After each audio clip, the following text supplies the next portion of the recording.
आज हम लोग चर्चा करेंगे श्रीमद् भगवद गीता के 3 अध्याय के 7वें नंबर के श्लोक से, 3rd chapter verse number 7। Okay,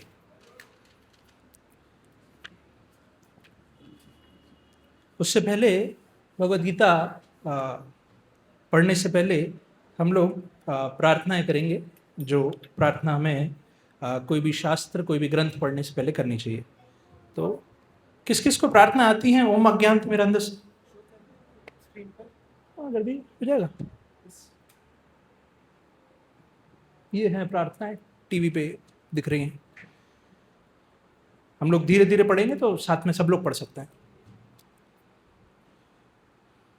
विशेष रूप से ये प्रार्थना इसलिए है कि हमें जो हम पढ़ रहे हैं, पढ़ना चाहते हैं, समझ रहे हैं, वो हमें समझ में आए और कोई अपराध ना लगे। कोई त्रुटि हमसे हो जाए तो वो हमें ना लगे। दिख रहा है?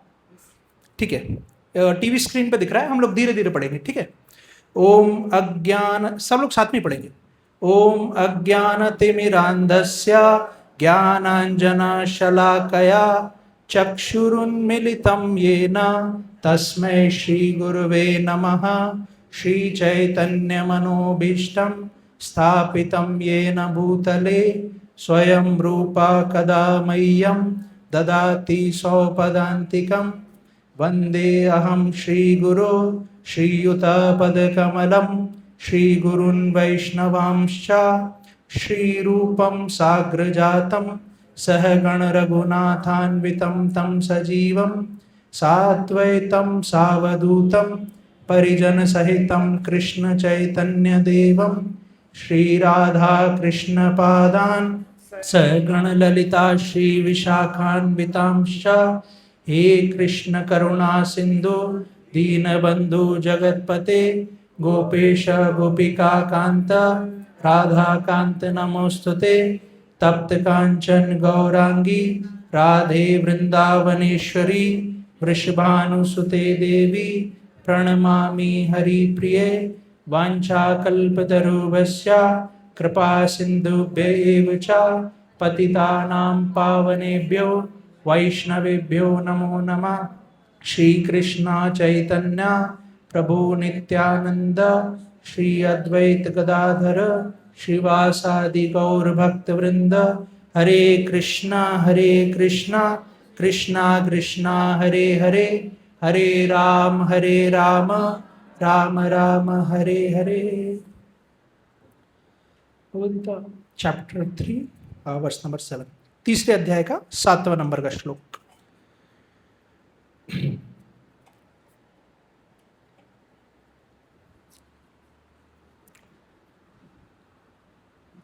दिख रहा है श्लोक? ओके, मैं पढ़ूंगा एक एक वर्ड, उसके पीछे पीछे आप लोग पढ़िएगा, ठीक है। ओम नमो भगवते वासुदेवाय। ओम नमो भगवते वासुदेवाय। ओम नमो भगवते वासुदेवाय। ओके, यस्यत्वा इंद्रियाणि मनसा नियम्य अबते अर्जुन कर्मेन्द्रियः कर्मयोगम आसक्त स विशिष्यते। इसका वर्ड टू वर्ड मीनिंग पढ़ेंगे हम लोग। सब लोग पीछे पीछे दोहराइएगा। यह जो, तू, लेकिन, ऐसे दोहराइए कि मेरी माइक के बिना भी आपसे ज़्यादा आवाज़ आ रही है ना, तो आपकी आवाज़ ज़्यादा होनी चाहिए। मैं बिना माइक की बोलूँगा, आप लोगों को मिला के ज़्यादा आवाज़ आएगी। ओके, फिर से।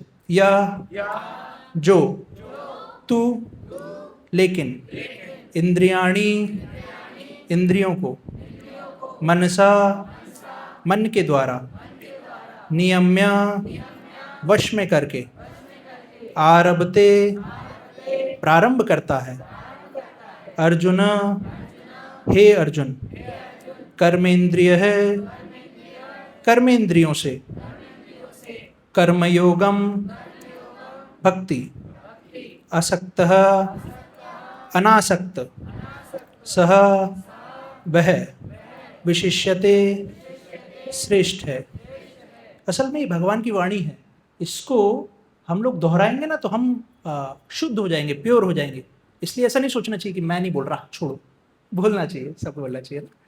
ओके, इसका तात्पर्य, इसका अनुवाद,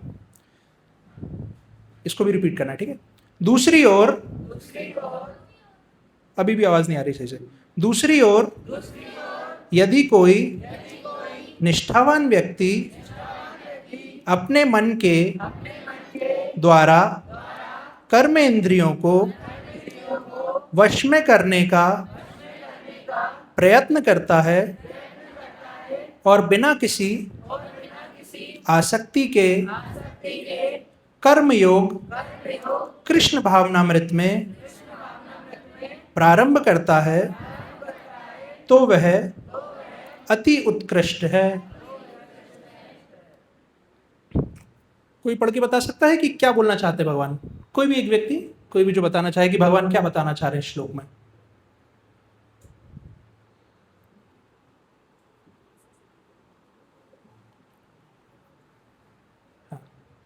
बताइए।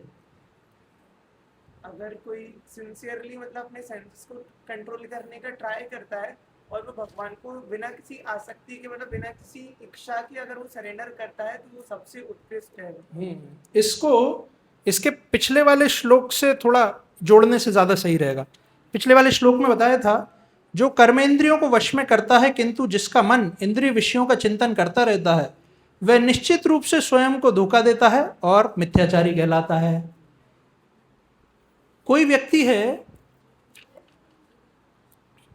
जो दिखावा कर रहा है कि मैं, अपना मन मेरा वश में हो गया, मैंने लाल कपड़ा पहन लिया है ना, शिखा धारण कर ली है और मैं बिल्कुल एकदम कंट्रोल्ड हूं, और अंदर उसके ब्लास्ट चल रहे हैं। हाँ, पहले बोलते थे ना, मुंह में राम बगल में छुरी टाइप का, इस तरह का, कि मन मस्तिष्क में से वो हृदय की जो गंदगी है, काम क्रोध लोभ मोह मद मत्सर, वो जा नहीं रहा है। और अच्छा, वो तो बहुत मुश्किल है जाना, वैसे भी जाना मुश्किल है, साधुओं के लिए भी बहुत मुश्किल है। विश्वामित्र मुनि के बारे में कौन कौन जानते हैं? विश्वामित्र मुनि के बारे में नहीं जानते हैं?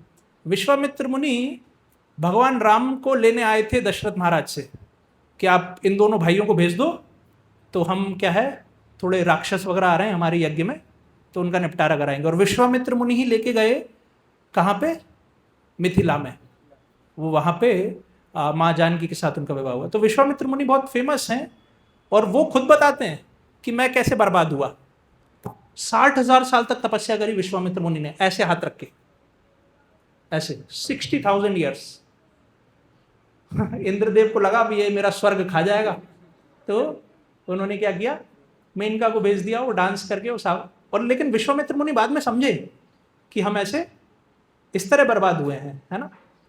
तो देखिए, वो काम क्रोध लोभ मोह मद मत्सर तो लाल कपड़ा वाले के अंदर भी है, लेकिन वो जानता है कि हमारे अंदर ये गड़बड़ है और उसको सुधारने का प्रयास कर रहा है। लेकिन कुछ कुछ मिथ्याचारी लोग उसको सुधारने का प्रयास नहीं कर रहे। वो क्या क्या कह रहे हैं, हम तो परफेक्ट हो गए हैं, है ना। तो भगवान ऐसे लोगों को क्या कह रहे हैं? ऐसे लोगों को कह रहे हैं वह निश्चित रूप से स्वयं को धोखा देता है और मिथ्याचारी कहलाता है। भगवान उनको क्या कह रहे हैं? डायरेक्ट मिथ्याचारी। और क्या क्या दे रहे हैं? खुद को धोखा, और दूसरों को देने की कोशिश कर रहे हैं धोखा, है ना। जो लोग उनकी बात सुन रहे हैं, मान रहे हैं, उनको धोखा देने की कोशिश कर रहे हैं, लेकिन होगा नहीं, ठीक है। आपको पता है कि हम अभी की जनरेशन का तो पता नहीं, पहले हम लोग छोटे छोटे थे तब एक वो किचन सेट आता था, किचन सेट छोटा, ठीक है। वो किचन सेट में क्या करते थे, 2-5 बच्चे मिल गए और वो छोटी सी कढ़ाई है, छोटा सा वो परात है, उसका बेलन है, चकला है, गैस है, वो उससे किचन खेलते थे बच्चे। तो एक उदाहरण एक भक्त दे रहे थे कि एक छोटा बच्चा मम्मी के पास गया, तो मम्मी आप क्या किचन में ये सब बना रही हो, हमें हमारा सामान दो, हमारा किचन दो, हम खुद बनाएंगे, खुद खाएंगे। आपका जो स्वादिष्ट व्यंजन है अभी नहीं, अब हम अपना पर्सनल बना के खाएंगे। तो मम्मी के ठीक है बेटा, इतना बड़ा बड़ा गैस चूल्हा पे कैसे बनाओगे, तुम तो छोटा बच्चा हो इसके जैसा। तो क्या दिया उसको, किचन सेट दे दिया, लो बनाओ। अब बच्चे 4-5 बच्चे मिल गए आपस में, और वो झूठ मूठ का ही उसमें वो भर रहे हैं, चावल बना रहे हैं, पूड़ी पकोड़ा कचौड़ी बना रहे हैं। जब तक खेल चल रहा है जब तक तो मजा आ रहा है, लेकिन जब थोड़ी देर बाद, 1 घंटे बाद, 2 घंटे बाद भूख लगेगी, तो क्या उस खाने से पेट भर जाएगा? नहीं भरेगा। फिर किसके पास जाना पड़ेगा? मम्मी के पास ही जाना पड़ेगा, असली के पास, है ना, क्योंकि वो असली तो वही बना रही है। तो ऐसे भगवान ने हमें इस भौतिक संसार में भेज दिया है, तो हम भगवान से अलग होके चाहते हैं कि हम मजे करें, एंजॉय करें। तो भगवान ने सुख सुविधा दे दी है, जाओ। तो हम अपने भ्रम जाल से, वाह कितना अच्छा, मैं ये बना रहा हूँ, वो बना रहा हूँ, ये कर रहा हूँ, वो कर रहा हूँ, असल में कुछ नहीं बन रहा है, कुछ बन थोड़ी रहा है। वो किचन सेट जैसा है, जैसे किचन सेट दे देना, वो झूठ माट का बन रहा है, लेकिन असली भूख लगेगी तो फिर माता के पास ही जाना पड़ेगा। ऐसे ही जब हमें असली आनंद की प्राप्ति करनी है, तब हमें किसके पास जाना पड़ेगा? ये बैठे ना, ये काले गोरे 2 भाई और बीच में उनकी बहन सुभद्रा जी, तब इनके पास आना पड़ेगा। और जब तक हम क्या कर रहे हैं, झूठ माट का खुश होने की कोशिश कर रहे हैं कि वाह कचौड़ी बन गई, पकौड़ी बन गई, ये बन गया, वो बन गया, है ना, अपने अपने प्रयास कर रहे हैं। एक बार ऐसे ही प्रचलित कथाओं में से है कि एक बार एक वैज्ञानिक ने क्या किया, एक अलग टाइप का पिंजरा बनाया, पिंजरा, चूहे का पिंजरा। उसमें अलग अलग बटन लगा दिए अंदर। एक बटन को चूहा दबाएगा, अंदर से चूहा ही दबा रहा बटन, और कोई वैज्ञानिक नहीं दबा रहा, अंदर से चूहा ही दबा रहा बटन। वो बटन को दबाएगा तो ऊपर से रोटी गिरेगी, दूसरा कोई बटन दबाएगा तो ऊपर से पत्थर गिरेगा, तीसरा कोई बटन दबाएगा तो ऊपर से चीज खाता है, चीज का टुकड़ा गिरेगा, ऐसा कुछ कुछ गिरेगा अलग अलग। तो चूहा बहुत खुश, पिंजरे के अंदर, वाह मजा आ गया। तो उसने पूरा दिन डिटेल में स्टडी किया, ऐसे 5-7 बटन होंगे, पूरा डिटेल में स्टडी किया, इस बटन को दबाने से रोटी आ रही, इसको पत्थर, इससे ये पूरा स्टडी कर लिया। रात भर फिर सो गया चूहा, तो दिन भर बहुत मेहनत कर ली, अब रात में सोएगा, सो गया। तो फिर रात भर में वैज्ञानिक ने क्या किया, वो सारे बटन का अरेंजमेंट बदल दिया। जैसे 1 नंबर बटन से रोटी गिरती थी, तो अब 1 नंबर बटन से पत्थर गिर रहा है, फिर 2 नंबर से केक गिरता था तो चीज गिर रहा है, ऐसे सारे बटन बदल दिए। तो अब चूहा अगले दिन फिर से पूरी इसकी स्टडी चालू हो गई, पूरी पढ़ाई करेगा कैसे क्या करना है। तो ऐसे करते करते कई दिन तक वो वैज्ञानिक रात में बदल देते, ये पूरा स्टडी करता कि कैसे क्या करना है, क्या रोटी निकलेगी, क्या होगा। बहुत दिन तक अब उसकी आदत पड़ गई इसी तरह पिंजरे में रह के और इसी में फंसे रहने की। एक दिन पिंजरे को खोल दिया गया, जाओ निकल जाओ, चूहा जा ही नहीं रहा है। उसका दिमाग तो यही चल रहा है, भाई ये इससे गिरेगी रोटी, इससे बटर गिरेगा, कैसे क्या क्या व्यवस्था लगानी है। तो हम लोग की स्थिति इस प्रकार है कि हम लोग यहाँ से निकलना ही नहीं चाहते हैं, है ना। आपको पता है एक बार इंद्रदेव को एक श्राप मिल गया, मैं पहले भी बहुत बार बताया, इंद्रदेव को श्राप मिल गया कि जाओ तुम धरती पे सुअर बन जाओ। तो इंद्रदेव सुअर बन गए यहाँ पे आके। बहुत समय बाद नारद मुनि आए तो बोलने लगे कि इंद्रदेव बहुत समय हो गया, आपका श्राप का भी अब कंप्लीट हो गया है, चलो वापस अब स्वर्ग के राजा हो। इंद्रदेव कह रहे मैं नहीं जाऊंगा, मेरी वाइफ है यहाँ पे, मतलब सुअरनी वाइफ, और बहुत सारे उसके बच्चे, ढेर सारे। तो कह रहा हम लोग इतना मजा कर रहे हैं, नाले में नहा रहे हैं और मल खाते हैं, बढ़िया फ्रेश गिरता है ट्रेन वगैरह से, इतना मजा आ रहा है। तो अब हम तो, अरे इंद्रदेव आप स्वर्ग के राजा हो, कैसी बातें कर रहे हैं आप, आपको ये नाले में नहाने में और मल खाने में मजा आ रहा है।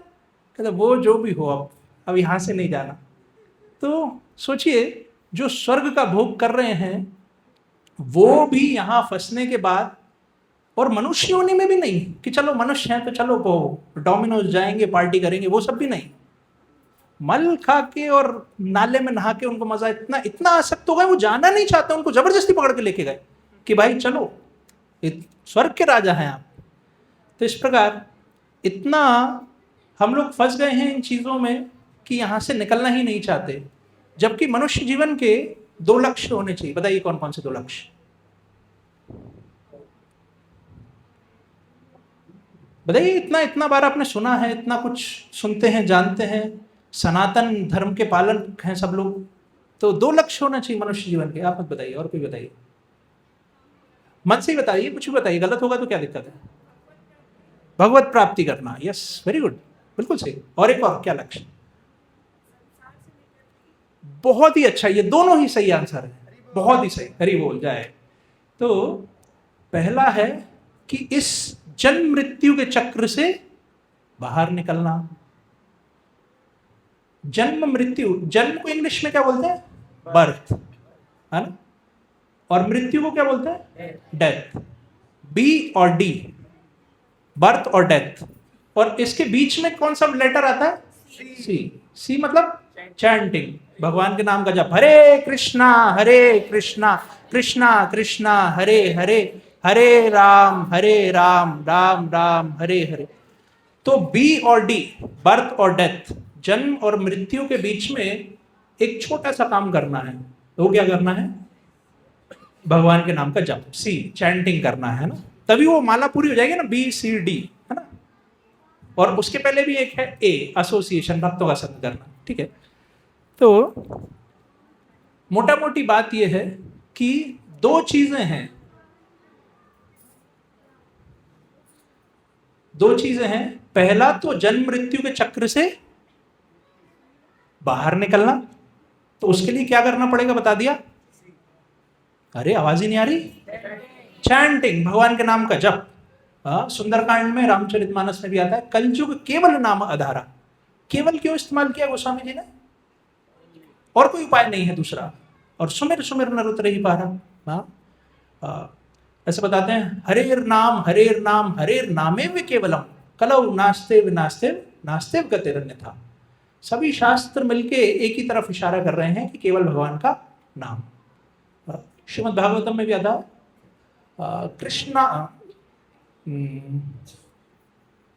कृष्णादेव कीर्तनस्य मुक्त संगस्य परम व्रजेत, कि केवल एक ही चीज से मुक्त हो पाएंगे, वो क्या है? भगवान का नाम, और दूसरा कुछ नहीं, है ना। तो पहली चीज तो हो गई, बर्थ और डेथ से बाहर निकलना है, जन्म मृत्यु के चक्र से बाहर निकलना है। उसके लिए नाम जपते चलो, काम करते चलो, है ना। दोनों चीज अपने जो प्रिस्क्राइब, ये श्लोक में यही बता रहे हैं, हम लोग इसी पे आ रहे हैं कि इस श्लोक में यही बता रहे हैं कि प्रिस्क्राइब ड्यूटीज को करना है और भगवान के नाम को भी जपना है, तभी क्या कर पाएंगे इस संसार सागर से। अरे बोलो भाई, मैं अकेला नहीं बोलूंगा। हाँ, निकल पाएंगे, है ना। क्योंकि मैं भी कोई ऐसा ज्ञानी नहीं हूं, हम भी भगवत गीता से देख के ही बोल रहे हैं। वो तो क्या है, आप अपन लोग मिल के चर्चा कर रहे हैं, है ना। हम लोग मिल के सब भगवत गीता से ही सीख रहे हैं, आपको बता रहे हैं, आप हमें कुछ बताइए। हाँ, मैं कोई वो बाबा नहीं हूं कि जो जिसको सब ज्ञान हो, सब ब्रह्म ज्ञानी हो। तो हम लोग भगवत गीता से बोल रहे हैं, आपको भी जो आपके विचार हो वो आप प्रकट करिए, बताइए, है ना। और दूसरा है भगवान के धाम में जाना, जैसे माता जी ने बताया। दूसरा है भगवान के धाम में जाना, तो उसके लिए क्या करना पड़ेगा? भगवान का नाम, है ना। और साथ में देखिए, डॉक्टर के पास जाते हैं ना, मैं हर बार बताता हूँ 4 नियम, अभी भी बता रहा हूँ। डॉक्टर के पास जाते हैं, खासकर आयुर्वेदिक डॉक्टर के पास, एलोपैथिक के पास जाते तो वो तो कहता है सब खाओ मर जाओ, हमें कोई मतलब नहीं, है ना। लेकिन खासकर आयुर्वेदिक डॉक्टर्स के पास जाते तो कहता है भाई ये दवाई पी लेना, और ये तेल तला चटनी मिर्ची ये सब मत खाना, है ना, तभी सही हो पाओगे। तो इंग्लिश में इसको बोलते हैं डूज एंड डोंट्स, मतलब कुछ चीजें करनी है और कुछ नहीं करनी है। तो 4 नियम को पालन करना चाहिए। 4 नियम में क्या आता है? बोलिए, किस किस को पता है 4 नियम? किसको पता है 4 नियम? नहीं पता? इतने समय से हम लोग आ रहे हैं, बताइए प्रभु जी, पहला नियम क्या है? मांस नहीं खाना, किसी भी तरह मांस नहीं, अंडे भी नहीं, है ना? तो ये है पहला नियम। याद रहेगा? अब अगली बार हाथ उठा के बता पाएंगे कि क्या है 4 नियम में? पहला नियम क्या है? सबकी आवाज आनी चाहिए। नहीं नहीं, केवल मांस नहीं खाना, मदिरा पे आ रहे हैं अपन उससे पहुंचेंगे तो पहला नियम क्या है? मांस नहीं खाना। आवाज ही नहीं आ रही। मांस नहीं खाना। मांस नहीं खाना। दूसरा नियम है नशा नहीं करना। मदिरा का कोई नियम नहीं है, तो मतलब मदिरा पी नहीं नहीं, नशा किसी भी तरह नशा नहीं, इवन चाय कॉफी भी नहीं। तो क्या करें, चाय तो बहुत जरूरी, धीरे धीरे छोड़ सकते हैं उसको, है ना? एकदम नहीं छोड़े, लेकिन मदिरा मदिरा भी धीरे धीरे छोड़े? नहीं नहीं तो एकदम छोड़ देना चाहिए। तो दूसरा नियम क्या है? नशा नहीं करना। एक बार जोर से आवाज आनी चाहिए। दूसरा नियम क्या है? नशा नहीं करना। तो अब कौन कौन नशा नहीं करेंगे? हरि बोल। मतलब अभी करते हैं वो कह रहा है मैं नहीं करूंगा नशा तीसरा है किसी भी प्रकार जुआ नहीं खेलना, है ना? ये Dream11, Dream12, है ना? हाँ, ये सब भी नहीं, किसी भी तरह जुआ नहीं, ठीक है? तो तीसरा नियम क्या है? जुआ नहीं खेलना। याद रहेगा? आवाज नहीं आ रही। तीसरा क्या है? और चौथा सबसे इंपॉर्टेंट, प्रभुपाद जी बोलते थे, प्रभुपाद जी के बहुत से लोगों ने बोला प्रभुपाद जी ये हैं, ये पीछे बैठे हैं ना, दिख रहे हैं? कृष्ण कृपा मूर्ति श्री श्रीमद एसी भक्ति वेदांत स्वामी प्रभुपाद। इन्होंने पूरे संसार में हरे कृष्ण का प्रचार किया। इन्हीं की कृपा से आप और हम लोग यहाँ पे बैठे हैं, भगवान के नाम का कथा कर रहे हैं। तो इनको कई लोगों ने बोला कि आप केवल 3 नियम जो शुरू में बताए ना, ये चलने दो, चौथा हटा दो, आपको करोड़ों करोड़ों शिष्य आ जाएंगे, करोड़ों, लाखों नहीं, करोड़ों आ जाएंगे। प्रभुपाद बोलते I don't want so many stars, I want just 1 moon. मतलब बहुत सारे तारों से कुछ नहीं होगा, एक मून चंद्रमा रहेगा तो भी काफी है। मतलब Prabhupada was so strict in this, है ना? कॉम्प्रोमाइज नहीं करना है इसमें। चौथा नियम क्या है? कोई अवैध संबंध नहीं, किसी भी प्रकार का, कोई गर्लफ्रेंड बॉयफ्रेंड टाइप संबंध नहीं, किसी भी प्रकार का, विवाह से पहले भी और इस तरह कोई अवैध, अवैध समझते ना, लीगल के अलावा। तो चौथा नियम पालन करना बहुत जरूरी है। तो भगवत धाम में कैसे जा पाएंगे? 4 चीजें करना और 4 नहीं करना। 4 चीजें क्या करना है? ABCD, एसोसिएशन भक्तों का संग, B book reading Bhagavad Gita Bhagavat पढ़ना, C चैंटिंग जप करना, और D डाइट प्रसाद लेना। बढ़िया प्रसाद बना है, खुशबू भी आ रही होगी, बढ़िया प्रसाद लेंगे, ठीक है? हरे कृष्णा। तो आप लोग समझ रहे हैं हम लोग कितना फंस गए हैं इस भौतिक संसार में कि इंद्र जैसे महानतम देवराज भी वापस नहीं जाना चाहते, तो हम तो कौन से खेत की मूली हैं, है ना? हम तो कह रहे नहीं भाई, हमारा तो यहाँ पहले ट्रेन में हम लोग को जाना होता था ना कहीं जनरल में, तो क्या करते थे, ट्रेन जैसी आ रही तो खिड़की में से चद्दर डाल देते थे अंदर। आप लोग तो शायद नहीं गए हो, पता नहीं, तो चद्दर डाल देते थे, फिर जल्दी से अंदर घुस के फिर ट्रेन वो सीट पे कब्जा कर लेते थे। तो व्यक्ति को लग रहा है कि मैंने इस शरीर पे अब कब्जा कर लिया है, अपनी चद्दर डाल दी है, अब तो इसको छोड़ूंगा नहीं, लड़ाई हो जाए भले। प्रकृति जबरदस्ती खींच लेगी, है ना? शरीर को जबरदस्ती छुड़वाएगी। तो उससे पहले क्या किया जाए? उससे पहले अपने नियत कर्मों को करते हुए और भगवान का नाम जप करते हुए, हरे कृष्णा कृष्णा कृष्णा हरे हरे, हरे राम राम राम हरे हरे, अपने नियत कर्मों को करते हुए, भगवान का नाम जप करते हुए यहां से अपना टिकट कटवा के और भगवत धाम को चले जाएं। एक भक्त बताते थे, जाना है भगवत धाम तो टिकट है हरि नाम, तो टिकट लो और निकल लो, ठीक है? ओके, इसका तात्पर्य हम लोग पढ़ते हैं।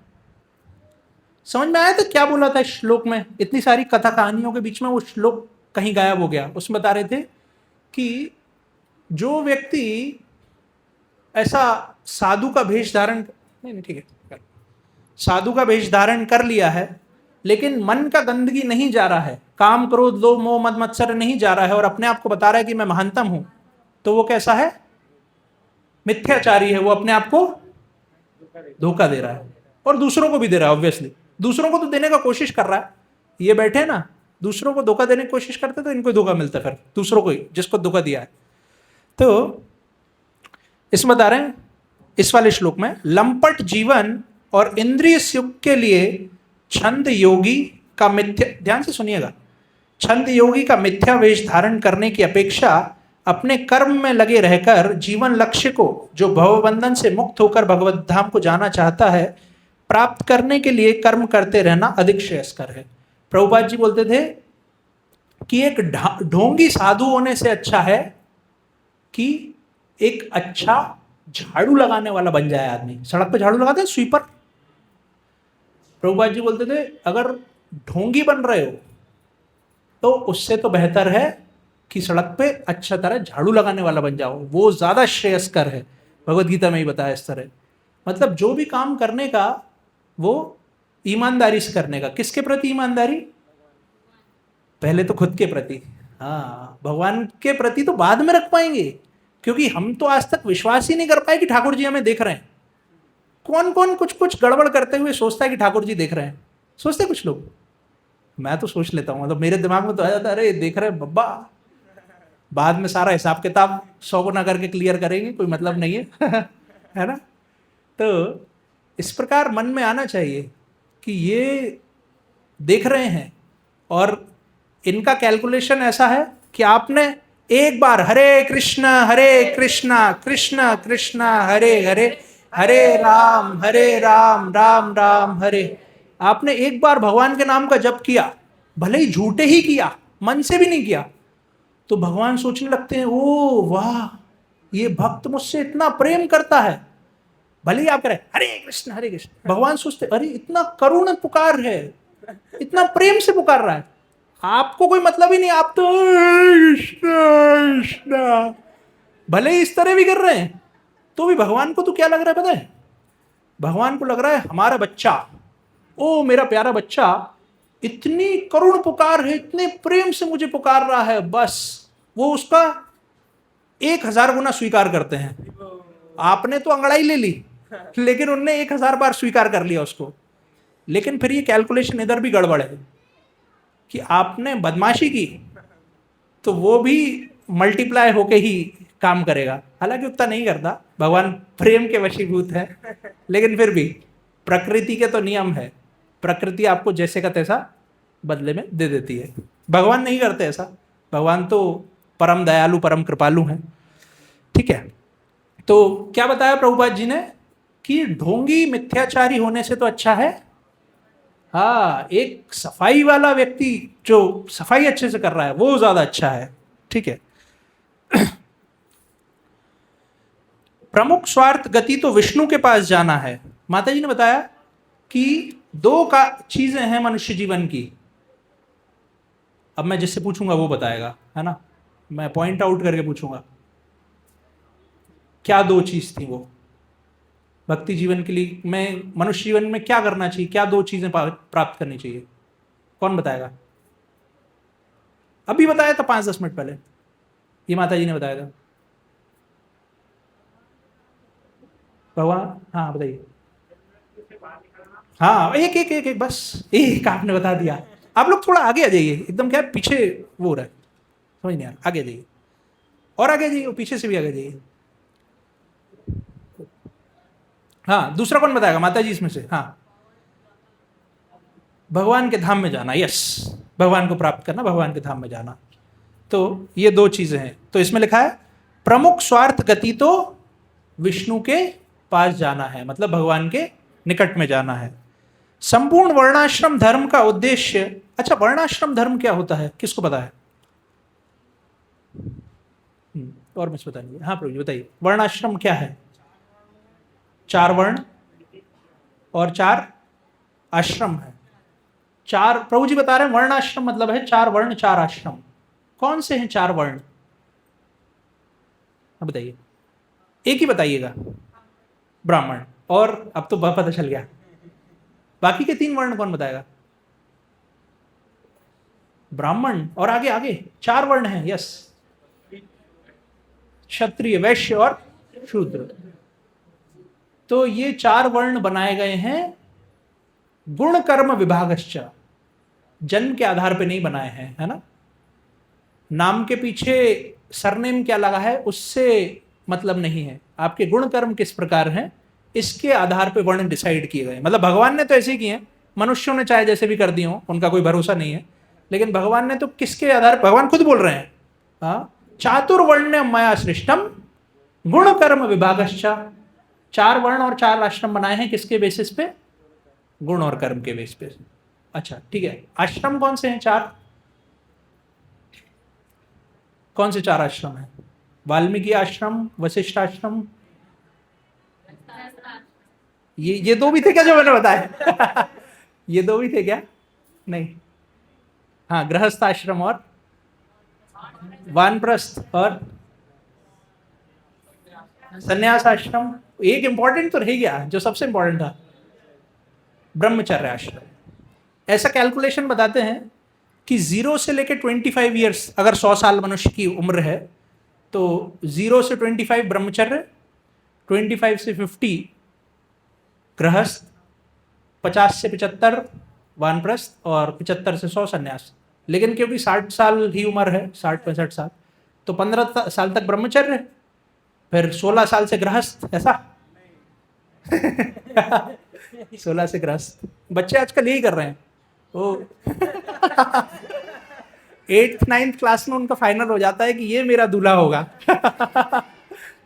8th-9th क्लास में बच्चा 15-16 साल का रहता है, उसने कैलकुलेशन ऐसी लगाया, शास्त्र से सुना नहीं है, लेकिन उसे पता है कि 100 साल उम्र थी तो 25-25 का डिवीजन था, अब क्योंकि 60 ही रह गई है तो 15-15 में कर लो काम, है ना। तो इस तरह डिवीजन हो गया है। लेकिन ऐसा नहीं है, जब तक शिक्षा प्राप्ति कर रहे हैं, जब तक हम लोग कुछ व्यवसाय या कुछ नौकरी या कुछ ऐसा नहीं कर रहे हैं, तब तक कहाँ रह, मेनली शिक्षा प्राप्ति तक किस आश्रम में रहना चाहिए व्यक्ति को? ब्रह्मचर्य में, ब्रह्मचर्य आश्रम में, है ना। और जैसे शिक्षा प्राप्ति पूरी हो जाए और आपका मन हो कि हमें अब गृहस्थ आश्रम में प्रवेश करना है, 23, 24, 25, 26 की उम्र के आसपास जब भी, तो तब गृहस्थ धर्म का पालन करना चाहिए। और फिर जैसे ही पुत्र बड़े हो जाएं, 17-18 साल के, मतलब काम धाम करने लायक हो जाएं, तो उनको छोड़ दो। फॉरेन में तो ये कल्चर है, पता है आपको? फॉरेन में तो 18 साल का हुआ, उसका केक काटा और उसको उल्टा खड़ा करते हैं, बेटा उल्टा खड़े होना जरा, गेट के बाहर, भड़ाक बाहर। फॉरेन में नहीं रखते, बहुत सी जगह ऐसा कल्चर है, नाम भूल गया मैं क्या बोलते हैं उसको इंग्लिश में, लेकिन इस तरह कल्चर है कि 18 साल के बाद बच्चों को भगा देते हैं।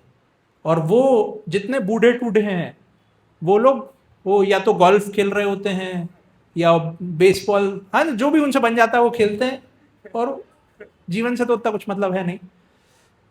तो फिर क्या करना चाहिए, जब बच्चे 18, 19, 20 साल के हो जाएं तो वानप्रस्थ, और उसके बाद संन्यास, मतलब पूरी तरह विरक्त होना चाहिए। एक आप लोगों ने कैलाश की स्टोरी सुनी कि नहीं कभी? कैलाश, एक कैलाश नाम के व्यक्ति थे, शॉर्ट स्टोरी है, मैं सुना देता हूँ, बहुत बार सुनी होगी या नहीं भी सुनी होगी। एक भगवान ने एक बार नारद मुनि को कहा कि तुम्हें जो भी अच्छा लगता है पूरी धरती पे, एक व्यक्ति को ले आओ, छूट है, कैसा भी हो, कचरा भी हो, सब व्यक्ति चल जाएगा, तुम उसको ले आओ। नारद मुनि बहुत ढूंढे, कोई मिला नहीं, कोई चलने ही तैयार नहीं। नारद मुनि कह रहे हैं भगवत धाम चलो भाई, चलो भगवान के धाम, चलने ही तैयार नहीं है। कह रहे नहीं, हम नहीं जाएंगे। एक लड़का कैलाश नाम का बड़ी मुश्किल से तैयार हुआ, कहता ठीक है नारद मुनि चलेंगे। अच्छा, लेकिन करना पड़ेगा ऐसे, भगवान को फूल फेंकना नहीं है कभी भी, है ना। हाँ, मतलब आराम से, थोड़ा वैसे, ठीक है। तो वो कैलाश तैयार हो गया कि ठीक है भगवत धाम चलेंगे। नारद मुनि कह रहे चलो करो पैकअप, चलते हैं। कहते लेकिन अभी क्या है, अभी मेरा विवाह नहीं हुआ है, बस विवाह हो जाए इसके बाद चल देंगे। तो नारद मुनि ने कहा ठीक है थोड़ा इंतजार करें, फिर तो हाँ थोड़ा इंतजार करिए, फिर आइए, फिर चलते हैं। विवाह हो गया, नारद मुनि फिर अब चलो, कहता अब बच्चे हो जाए जरा, तो कहता ठीक है बच्चे हो जाए। बच्चे हो गए तो फिर कहते अब चलो, कहता बच्चे बहुत छोटे छोटे हैं, इनका केयर करना पड़ेगा। तो ठीक है, बड़े हो जाएं तब चलेंगे। तो बच्चे बड़े हो गए, नारद मुनि कह रहे अब चलो। कह रहा बच्चों का विवाह करना है, विवाह भी तो करना इंपॉर्टेंट है, तो विवाह हो जाए फिर चलेंगे। नारद मुनि फिर बाद में आए, विवाह भी हो गया बच्चों का भी। तो कह रहा है अब ये पोता पोती भैया ये किसी से नहीं मानते, माँ मैयो बाप की तो मानते ही नहीं है, हम ही तो हैं, हम ही केयर कर रहे हैं इनकी। तो ये थोड़े बड़े हो जाएं पोता पोती, फिर चलेंगे भगवान के धाम।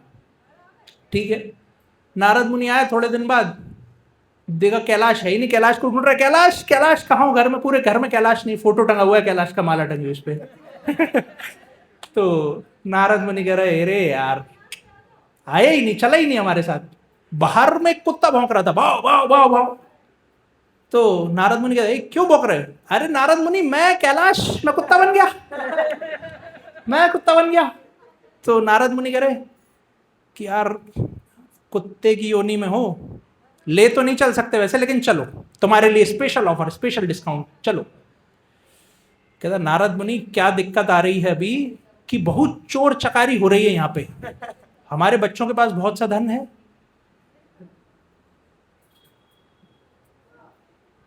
हमारे बच्चों के पास बहुत सा धन है और बहुत सी चोरी चकारी हो रही है। तो आजकल हम क्या कर रहे हैं यहाँ पे, भाव भाव करके प्रोटेक्शन कर रहे हैं चोरों को, जो भी चोर आता भगा देते, भाग निकल। तो चलना है कि नहीं चलना फाइनल भगवत धाम? तो अभी तो चोरों को भगाऊंगा पहले मैं। थोड़े समय बाद आइए। थोड़े समय बाद नारद मुनि आए, तो देखे वो कुत्ता कहाँ गया, बहुत ढूंढे, कुत्ता है ही नहीं, कुत्ता भी मर गया। तो वहां पे सांप आ गया। तो नारद मुनि कहते हटो हमारे रास्ते से, कौन हो तुम? मैं कैलाश।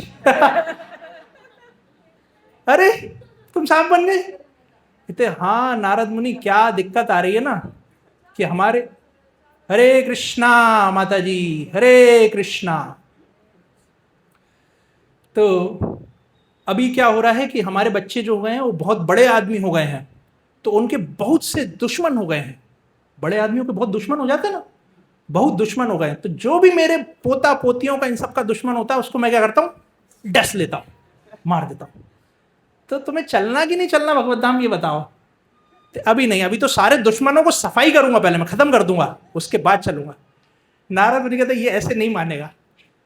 तो घर के बाहर ही था वो तो सांप। नारद मुनि ने अंदर आवाज लगाई इसके बच्चों को, ओ सांप सांप सांप सांप सांप। वो जो कैलाश के बच्चे पोते सब थे वो डंडा लेके आए और सांप को मार दिया, मार मार कुचल दिया पूरे सांप को। तो moral of the story is, जितना प्रिस्क्राइब ड्यूटी है, प्रिस्क्राइब ड्यूटी मतलब जितना आपको कर देना चाहिए किसी के लिए, अपने बच्चों के लिए, पोता पोतियों के लिए, उतना करके, और किस चीज में ध्यान लगाना चाहिए फिर? भजन में ध्यान लगाना चाहिए भगवान के, है ना। ज्यादा फंसे रहेंगे तो जो लोग आपसे बहुत प्रेम करते हैं ना वो ही एक दिन आपकी वाट लगाएंगे, है ना। ज्यादा फंसे रहेंगे तो यही समस्या होगी। इसलिए समय रहते भगवान के भजन में लग जाना चाहिए। हमारे कई भक्त हैं, हमने देखा कि वो धीरे धीरे अपने कर्तव्यों को भी कर रहे हैं थोड़ा थोड़ा, और साथ में नहीं कोई जरूरत, साथ में भजन साधन को भी बहुत अच्छा से करते हैं। बढ़िया से वृंदावन जाते हैं, भगवान के नाम का जप करते हैं, कीर्तन करते हैं सब। एक ये महेश साहू प्रभु हैं, देखिए ये मैं तो इनको बहुत शुरू से, बहुत समय से जानता हूँ। प्रभु जी हमेशा वृंदावन जाते हैं, भगवान की सेवा करते हैं, भक्तों की सेवा करते हैं। और किस चीज़ की कमी है, मतलब प्रभु जी का टाइल्स का बिजनेस है, प्रभु जी का दूध का फैक्ट्री है, प्रभु जी का बर्फ का फैक्ट्री है, प्रभु जी का मतलब सब है, लेकिन फिर भी उन्हें अब ये है कि अब ठीक है बच्चे संभाल रहे हैं। हमारी दुकान पे आते हैं कभी कभी, प्रभु जी कहते हैं बच्चे कर रहे हैं, हम तो राधा रानी कृपा से चलक रहे हैं भगवान के उसमें। तो ये सबसे श्रेष्ठ काम है कि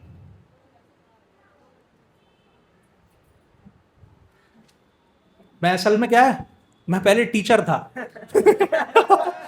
तो क्या बच्चे बात करते थे ना तो मैं देख लेता था कौन बात कर रहा है। इसलिए तो इस तरह हमें करना चाहिए कि जब हम एक समय सीमा पे आए कि हमें अब भजन में ही लगना चाहिए पूरी तरह, तो अपनी जो जिम्मेदारियां हैं उनको आगे ट्रांसफर करके और भगवान के भजन में लगना चाहिए। नहीं तो क्या होगा, अच्छे लोग साथ छोड़ देंगे हमेशा। आपको पता है एक राजा था धृतराष्ट्र नाम का, वो छोड़ ही नहीं रहा है कुर्सी, तो वो कुर्सी नहीं छोड़ रहा, तो एक महात्मा थे उनके साथ में, क्या नाम था उनका, विदुर जी। तो वो साथ में रहे क्या बाद में, वो उनका साथ छोड़ के चले गए। तो अगर आप अपनी सत्ता को, अपनी चीजों को नहीं छोड़ेंगे तो अच्छे लोग आपका साथ छोड़ देंगे और चले जाएंगे, और फिर आप कहेंगे धर्म क्षेत्रे कुरुक्षेत्रे समवेता युयोत्सवा मामका पांडवश्चैव किम अकुर्वत संजय। हे संजय, मुझे बताओ मेरे बच्चों ने और पांडवों के बच्चों ने क्या किया, लड़ मर रहे हैं कि नहीं लड़ मर रहे हैं, बताओ, थोड़ा क्लियर करो मुझे, है ना। तो इस स्थिति से बचने के लिए तो क्या करें, हरे कृष्णा कृष्णा कृष्णा हरे हरे, हरे राम राम राम हरे। इस स्थिति से बचने के लिए हमें क्या करना चाहिए, बुढ़ापे में भजन करना चाहिए, है कि नहीं। हरे कृष्णा बोलिए, बुढ़ापे में भजन करना चाहिए फिर हमें ना, नहीं। हाँ, प्रहलाद महाराज कहते हैं कौमारम आचरेति प्राज्ञा, कब से भजन शुरू कर देना चाहिए, इतना छोटा बच्चा है ना, ये दोनों छोटा बच्चा, इनकी उम्र से भजन शुरू कर देना चाहिए। आप मानिए जैसे ये हमारे जतिन प्रभु हैं, देखिए सब लोग देखिए, जतिन प्रभु हैं,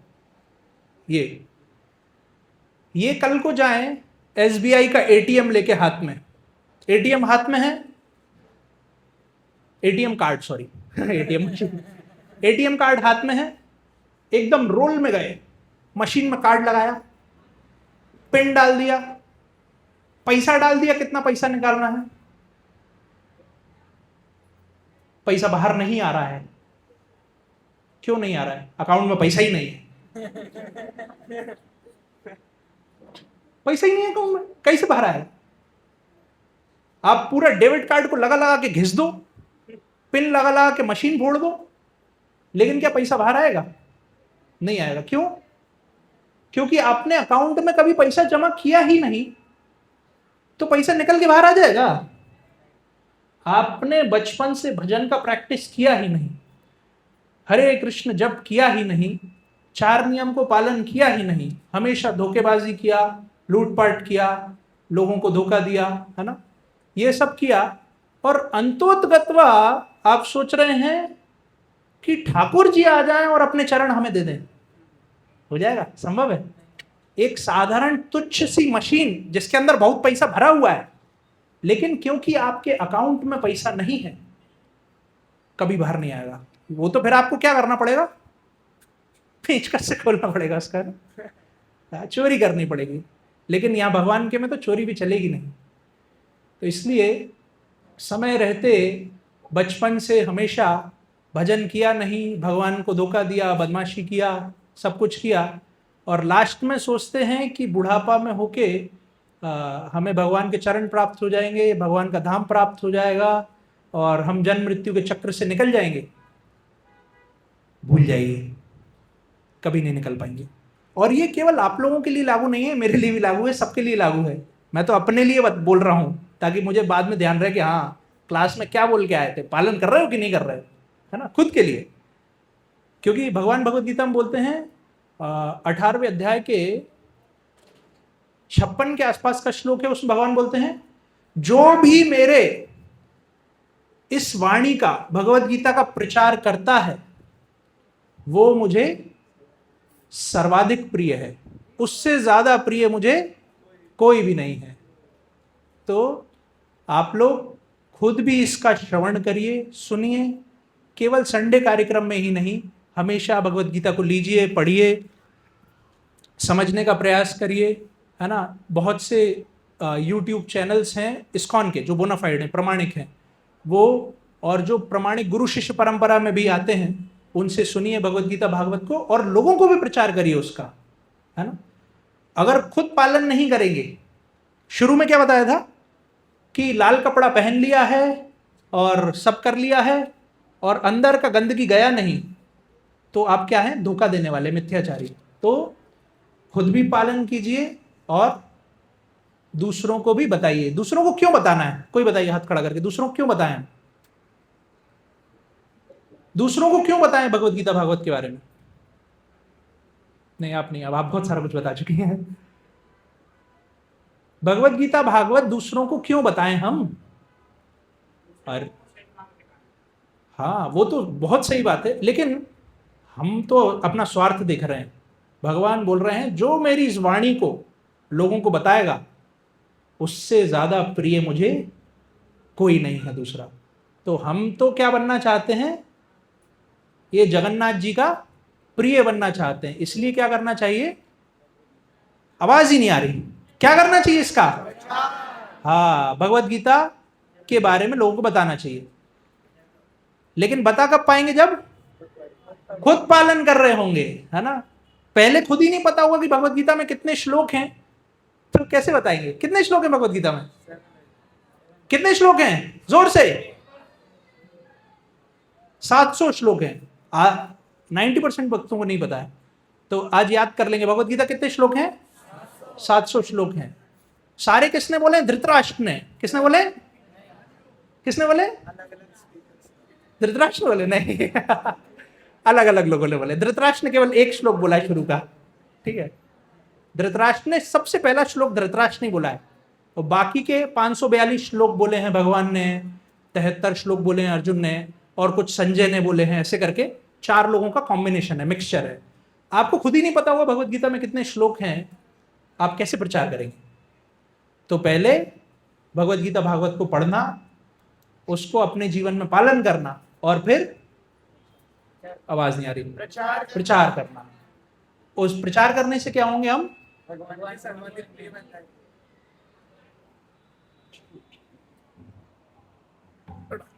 प्रचार करने से क्या होंगे हम लोग? भगवान के प्रिय बन जाएंगे। अभी भी मेरी आवाज ज्यादा है आप लोग से। भगवान के प्रिय बन जाएंगे। माइक के अलावा भी मेरी आवाज तेज है, आप लोग की फिर भी नहीं आ रही। तो प्रभु जी आप बताइए कि क्या करना है? पहले तो सबसे पहला काम क्या करना है? भगवत गीता भागवत को पढ़ना है, ठीक है। फिर दूसरा क्या करना है? कौन बताएगा? आप बताइए प्रभु जी। फिर क्या करना है? पढ़ लिया, अब नहीं, पढ़ के प्रचार नहीं। हाँ, पढ़ लिया है तो अपने जीवन में उतारिए। पढ़ा पढ़ा दूसरों को बोल रहे हैं नशा नहीं, नो नशा, और फिर घर पे जाके कह रहे हैं 4 बोतल वोड का काम मेरा रोज का, तो वो चलेगा नहीं, है ना। ऐसे नहीं होगा। पहले सुनना पढ़ना पड़ेगा, फिर पालन करना पड़ेगा, और फिर प्रचार करना पड़ेगा। प्रचार करने से क्या होगा? फिर हम भगवान के सर्वाधिक प्रिय बन जाएंगे। तो एक हाथ या दोनों हाथ, जितने भी हाथ हों जिसके पास, वो उठा के बताइए कि कौन कौन जगन्नाथ का प्रिय बनना चाहता है। हरि बोल। कुछ कुछ हाथ रह गए, उन्होंने कहा बीच में छुपा लो, हम नहीं बन रहे ठीक है, इसको हम लोग कंप्लीट करते हैं। ठीक है, 20 तक, ठीक। इसी जीवन लक्ष्य की प्राप्ति है। एक गृहस्थ भी कृष्ण भावनामृत में नियमित सेवा करके इस लक्ष्य तक पहुंच सकता है। ऐसा जरूरी नहीं है कि जो शिखा धारण कर लिए हैं और बाबा बन गए हैं वही लोग कृष्ण भावनामृत की प्राप्ति कर सकते हैं। गृहस्थ भी कर सकते हैं। अभी मैं आपको एग्जाम्पल दे रहा था प्रभु जी का। तो इस तरह गृहस्थ रह के भी लोग कृष्ण भावना भावित हो सकते हैं। भगवान खुद कह रहे हैं, हम नहीं कह रहे या कोई कुछ नहीं कह रहा। भगवान कह रहे हैं कि गृहस्थ होके, बल्कि इस्कॉन में तो 95% ऑलमोस्ट जो भक्त हैं वो कौन है? गृहस्थ है। आप इतने समय से मंदिर में आ रहे हैं, कार्यक्रमों में आ रहे हैं, आपने कितना लाल कपड़ा वालों को देखा है? मुश्किल से वो ऋषभानंद प्रभु जी हैं, उनको देखा है ना। बाकी सब लोग तो गृहस्थ भक्त ही हैं। तो भगवान बता रहे हैं इस प्रकार कि गृहस्थ होकर भी कृष्ण भावना भावित हुआ जा सकता है और ज्यादा अच्छा हुआ जा सकता है ना। इसीलिए मैं प्रभु जी का एग्जाम्पल दे रहा था आपको। मैं इसीलिए एग्जाम्पल दे रहा था क्योंकि कई बार प्रभु जी दुकान पे आते हैं, वो कहते हैं अब बच्चे संभाल रहे हैं, वो कर रहे हैं, कोई दिक्कत नहीं। प्रभु जी अपने बाकी की जो सेवा वाले कार्य होते हैं, भगवान की सेवा, कहीं कहीं कुछ कुछ और सेवाएं, वो देने का काम करते हैं, वो ज़्यादा चक्कर में पड़ते नहीं। तो आत्म साक्षात्कार के लिए मनुष्य शास्त्रोन्मोदित संयमित जीवन बिता सकता है, लेकिन भक्ति करने के लिए कैसा जीवन बिताना पड़ेगा? संयमित। समझते हैं इसको? Controlled, regulated. रेगुलेटर होता है ना पंखे का, गर्मी आ गई 5 पे कर दो, थोड़ी कम गर्मी है 4 पे कर दो, और पहले के लोग होते थे वो कहते 2 पे ही चलाओ, लाइट ज्यादा लगेगी, है ना। तो रेगुलेट कर सकते हैं ना हम लोग, उसको रेगुलेटर बोलते हैं ना। अपनी मर्जी से टुड़क टुड़क टुड़क आगे पीछे कर सकते हैं, कम पे चलाना है ज्यादा पे चलाना है, तो उसको बोलते हैं संयमित, कंट्रोल करना, है ना। कंट्रोल में 4 नियम हमने आपको बता दिए, भूलना नहीं। चारों नियम बिल्कुल क्लियर बता दिए हैं, ये पालन करना ही पड़ेगा, और नहीं पालन करेंगे ना तो आपने देखा है कि कोई अगर एक रेस में दौड़ना चाहता है, हाँ एक रेस हो रही है मान लीजिए, उसमें दौड़ना चाहता है, फर्स्ट आना चाहता है, लेकिन उसने जो जूते पहने, जूते शूज, उसको लेस को क्या बोलते हैं? फीता, फीता बोलते हैं, लेस, लेस बोलते हैं ना, फीता जो भी। उसके दौड़ने से पहले एक जूते का एक फीता और एक जूते का एक फीता, दोनों को क्या करो? बांध दो। अब बेटा फर्स्ट आके बता, आ जाएगा फर्स्ट? वहीं गिरेगा धड़ाम। तो अगर संयमित जीवन नहीं है तो इसका मतलब आपने क्या किया है? अपने खुद के पैरों को बांध लिया है, और अब आप चाहते हैं कि भक्ति में हम आगे बढ़ जाएं। बढ़ पाएंगे? धड़ाम से जरूर गिर जाएंगे, मजा आएगा, लोग ताली बजाएंगे, कहेंगे हाँ देखो रेस करने चला था और गिर गया। तो इस प्रकार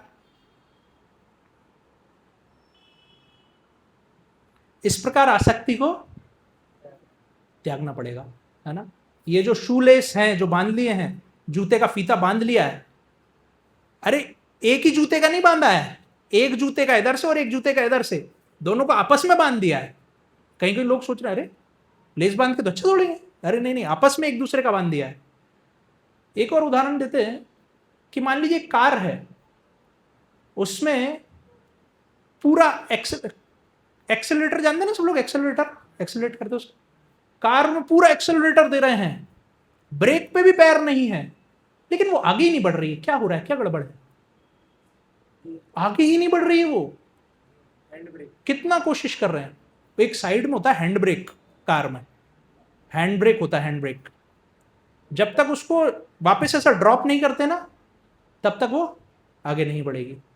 तो इसीलिए जब भी भक्ति जीवन पालन कर रहे हैं हम लोग, हरे कृष्ण का जप कर रहे हैं, हरे कृष्ण कृष्ण कृष्ण हरे हरे, हरे राम राम राम हरे हरे।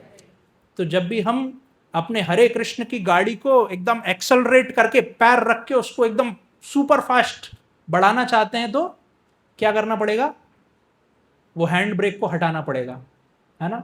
अगर रेस में दौड़ना चाहते हैं आगे, तो वो जो दोनों शू के लेस बांध लिए हैं आपस में, उनको खोलना पड़ेगा।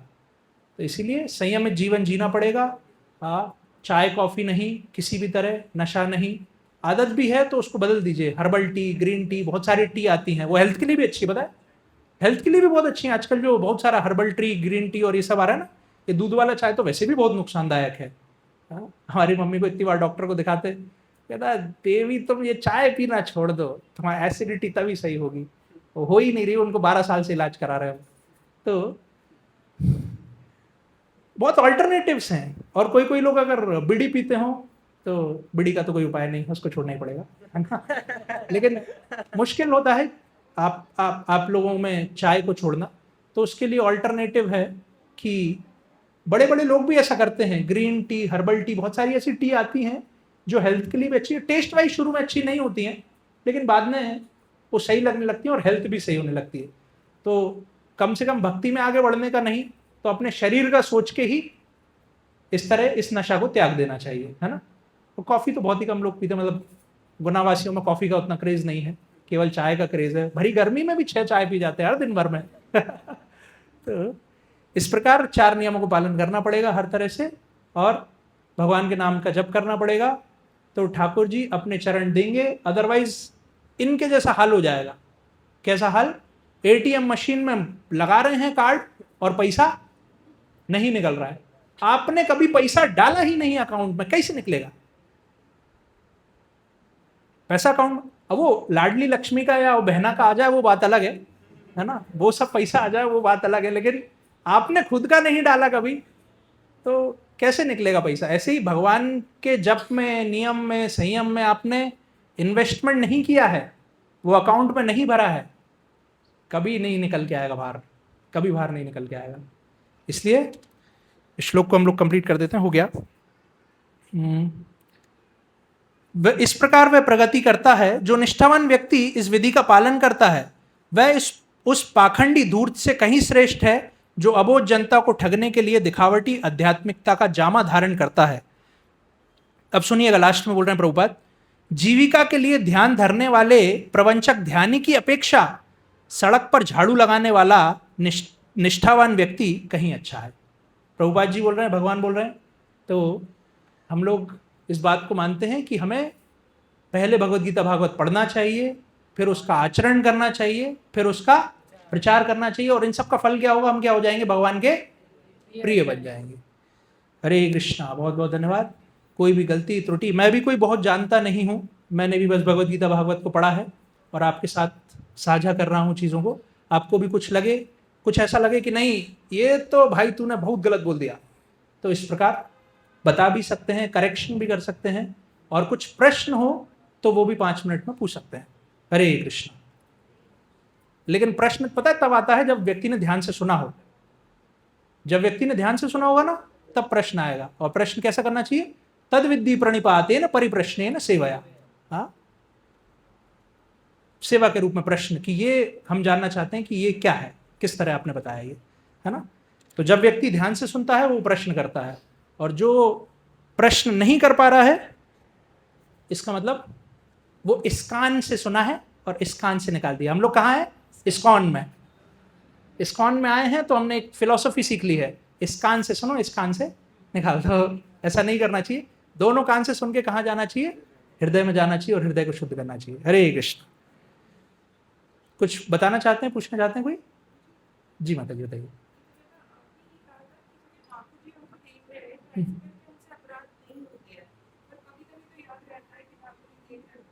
कभी कभी नहीं याद रहता है। जितनी ज़्यादा से ज़्यादा भगवान के विषय में सुनना पड़ेगा। हम लोग तो प्रयास करते हैं कि हमेशा, स्पेशली रात के समय जब फ़ोन चलाने का बहुत मन करता है, फ़ोन में स्क्रीन ऊपर होती रहती है ना, तब हम तो, मेरा तो फिक्स्ड काम है कि भगवान की कुछ भी कथा लगाया, और अगर आसपास के लोग सुनना चाहते हैं तो अच्छी बात है, नहीं सुनना चाहते तो सुन रहे हैं। हमारे पिताजी पहले बोलते थे, वो पैर में दर्द करता था कि मालिश करो, तो ठीक है मालिश करेंगे, लेकिन हम भी कथा सुनेंगे, आप भी सुनेंगे। 2-2 घंटे पैर में मालिश चल रही है और वो भी कथा सुन रहे हैं, हम भी सुन रहे हैं, मस्त मज़ा आ रहा है। तो इस तरह जितना ज़्यादा से ज़्यादा भगवान को अपने जीवन में ऐड करते जाएंगे, उतना ज़्यादा से ज़्यादा भगवान रिस्पॉन्ड करेंगे, भगवान प्रेम देंगे, है ना। लेकिन अपन बदमाशी करेंगे तो फिर नहीं करेंगे, वो ज़बरदस्ती ऐड करना पड़ेगा, लेकिन हो जाएंगे। ठीक है, और कुछ करेक्शन, आज्ञा, आदेश? नहीं। बहुत बहुत धन्यवाद। अब हम लोग कीर्तन करेंगे।